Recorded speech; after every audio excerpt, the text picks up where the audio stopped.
everybody! Welcome back. It's Devstream 173, our first Devstream back since TennoCon 2023. Interesting group of folks. Warframe Lotus Blend Beans. Let me smell those Wait a beans. second. Wait a second. I didn't know this.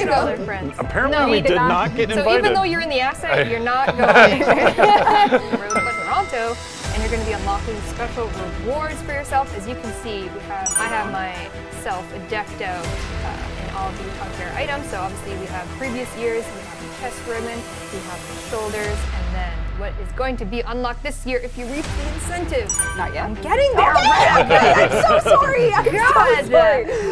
We have some beautiful display by fan artist Melee Bun that could be yours. We have Beautiful. a new glyph and sigil. We have a new Vermink flute.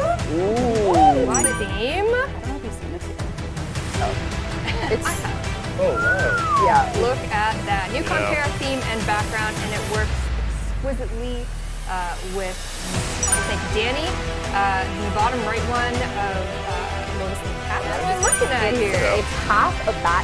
This is driving me nuts. It's so cool. Yeah, It is so- so Look at that. cool. Ooh. Oh. That's such a cool little spooky guy. Here we have the Cavum Sentinel accessory, so we can look at this little, got a nice Navarus Lotus. So for those of you that have been playing Warframe through a lot of our Halloween events, now in my hat of many ideas, one of my creative direction highlights in my career so far is there was a debate. Should we keep her thighs thick? And of course I had to settle this dispute in base camp in an official capacity by saying keep the big thighs. Stunning If you ever work. wanted to be a unicorn, no brainer. Oh. Brand new signature bladed with the door clap. Damn it. Door clave. Door clap. The door clave. Megan has a lot to tell us with her customization. I did a little bit of fashion training. What about this one? It still works. With the It new still works. back sign. That's actually pretty good. I tried to make her look like a horse. First ability is word sights. This is a radio from you. You're going to use kind of spectral sides that will target enemies. So you can see here, you cast it, you'll get a big spin of those word sides, dealing damage. Once you cast Doom, it's going to be a cone in front of Daggett, and it's cursing enemies. So these enemies are doomed. The curse lasts a duration. And these cursed enemies get what we're calling the Phantom Wrath curse. So she has a cone in front of her, Grave Spirit on. If you die while this is active, I'm trying to die. so Megan has died. She's now taking a spectral form, which is a instance in where you're kind of truly a Grave Spirit. This has a timer, and then once this wears down, you will have this ability on cooldown. So this is very much hit it up. Summon a charge of caves, but they'll be 200% more effective. So you're kind of increasing the yield of what the enemy does. Yeah, those horses.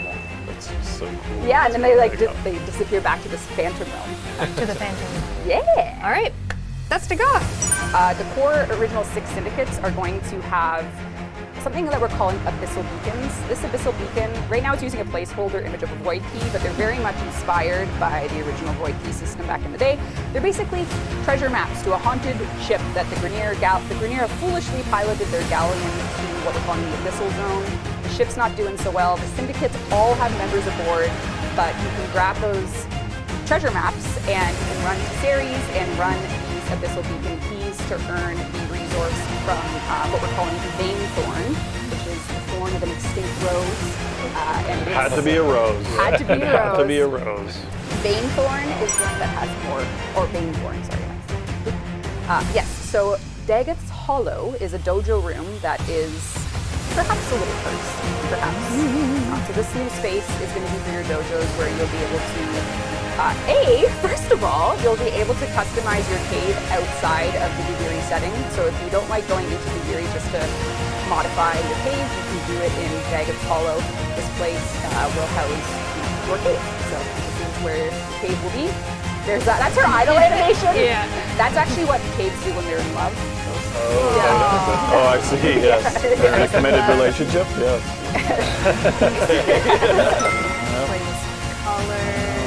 What do you put in there? I'm not very disco-techy. Oh. Discoteca. Hit random. I want to see what happens. Let's go. Do you really? Ooh. Wow. I don't know, but the line, Ghouls. To sum up a bit of Abyss of Dagoth Update 34, obviously our 54th Warframe, Dagoth is coming. New blade and whip, or your internet. That's what people name their pets. Your mom. Or your internet, my internet. It's good times. No more will you have that. So essentially, 14 of these mods, I think, 14 new mods like this, and they basically give. We don't want mods that are just about reviving the pets, because then it feels like a wasted slot to invest just on dying. Like that doesn't feel fun. So all of these have like a secondary effect, and all of the ones we have some other secondary effect that is beneficial besides just the revival. yeah. Oh, she knows. She got it. Yeah, so this is one example for the Raxa. You can see the no mods to the new mods. With no mods, it increased by 71%. The EHP itself, but with max mod, it's 72%. Again, it really depends on which of the pets. We have way too many, but just to give you like an example of the sorts of things that happen with increasing the armor, increasing the shields. Later on, we'll talk about other changes to shields that also affect this. But yeah, those are basically the first. Just kind of going over very briefly what it is. Obviously, we're going to do live Hydroid rework gameplay. I don't know if you want to just go in, talk about it as we play. Do we want to just kind of surface level talk about it? I guess we can play and I can just rant. I mean, we'll come back to this. So the first stack that gets applied to them removes 50% armor instead of the usual 24. What that means is that if you get corrosive, all the way, knock enemies around, so it was really hard to shoot them because essentially the ability kind of pushed them all over the place. So now it just staggers them, so they kind of stay in place. They still move a little bit, so otherwise it really loses the kind of the punch. But now it's they kind of stay in. They make Water. yeah, the little waterway. Tidal Surge. Search. For tidal search. We basically changed it so it kind of grabs enemies better. Before, just trust that they travel with you whenever they survive. Can we get an F in chat for Puddle? I don't see any Fs, but Thunder. Thunder, And then, okay, so look at the icon. it just makes it harder for you to shoot them. Now it just kind of holds them in very awkward positions, as you can see. Hit it from the top, I think Reb. this one we'll just go through pretty quickly. Yeah. Just under generally the philosophy with this is there are some rough edges around that new player experience. Nope. Like in the beginning, you can kind of see the page unlocks are down, and there's just simply less challenges overall. Some are a bit more combat focused. So the Aurelia Wave Rider quest has been reworked in terms of what it asks of you.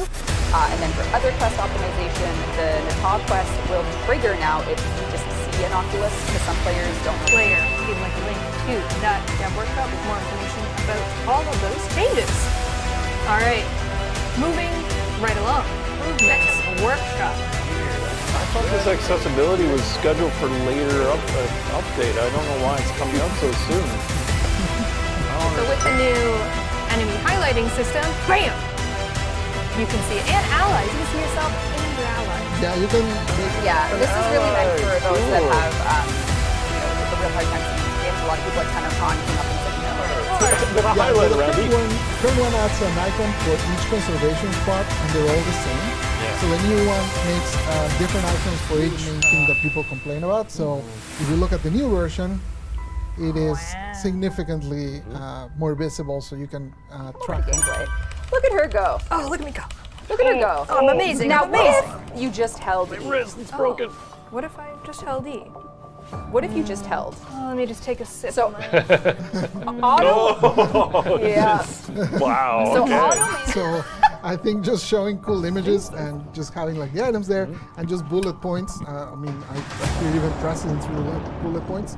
So you can just like look at the things and just click on them and get kind of Drops information. in the pause menu, Pablo. Okay, I want us to walk through an Octavia player's life. You're Octavia. You're buffing your allies. You're dancing your heart out. Green screen while I'm putting my mods on. So what do we have here? Yeah, essentially it's kind of in the same vein. Every weapon that has a special trait, anything that would make it work different.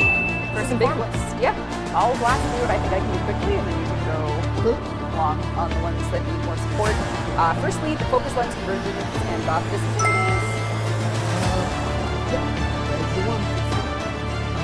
I think a big reason for this is the best way to survive in Warframe as you continue to make this game shouldn't be use a gear item from 10 years ago that reduces your shields because we added shield gating 3 years ago, and both those things happen to work really well together. I love that. I love that. This makes me cross my eyes. Yep. So if you've ever played Warframe, you know that the answer is 740, which is a bit of a weird math. You wouldn't expect that 440% of 300 health with an entire stack. Obviously, that means that we cannot keep vitality at 440%, or it would be insane. So we Except easier. To be clear. It would just be clearer. That's the goal. Yeah, so flow, yeah, people say, oh my god. Okay, this is actually going to save Warframe.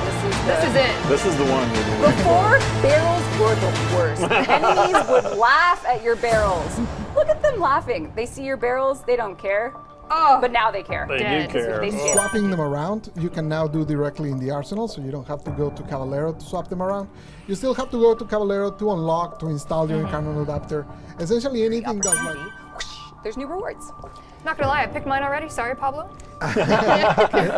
Yeah, so basically you can, you get all the options for Incarnons just as usual, but if you want, if you unlock that that particular intrinsic, you can now select a ribbon instead, a ribbon or two instead. Basically there's the three main types appear there for you to choose, so you have something to do once you went through all the Incarnon adapters and you have them all. Yep, there you go. And that's it. Which will be launching closer. Looking fun. And it's looking very fun. Yeah, So awesome. we got Grendel Prime. Coming with Grendel Prime is the Xylock Prime, of course, and even more, of course, it's the potato stick. Mask. Oh, this was just like we can play it right now. Wow. Oh my god. Okay. Ooh, that's kind of cool. I don't think so. Keep hitting it. 10 Alive. We did announce on 10 Alive that cross-platform save is coming in 2023. That is the goal right there. Look at that. So the beautiful song at the climax of our